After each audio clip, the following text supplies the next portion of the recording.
I am in Daan, Bantayan.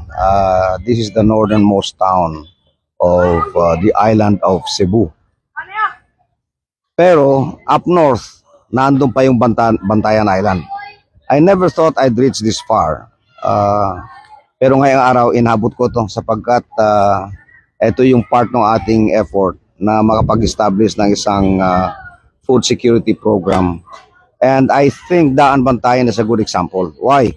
Napakataas ng poverty incidence. 42%, would you believe that? A town in Cebu province, which is supposed to be the richest province in the whole country, one of the richest anyway, with a poverty incidence of 42%, that's incredible. And I could only look at several factors. Number one, hindi developed yung agriculture ng Daan, Bantayan. Especially lately, nag-close yung sugar mill na siyang pinaka-center of the agricultural activities dito sa Daan, Bantayan. Kayo, tingnan natin to. Ito, tingnan nyo kung gaano kayaman itong bayan na ito.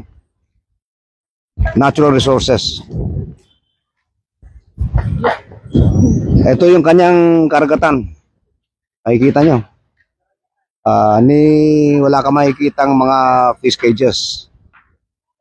Maliliit na bangka. And halos walang fishing activity. So, kausap natin kanina yung batang mayor, si Mayor Arabis, bagong panalo. And we actually discussed with him a lot of issues.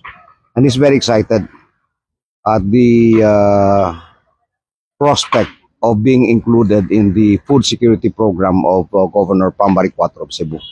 Ako naman, ang papel ko lang dito is, of course, food security advisor. I just look at the bigger picture and come up with specific programs para ma-address natin yung tinatawag nating food insufficiency and poverty incidence in the province of Cebu. I'm Manny Piñol, Daan, Bantayan.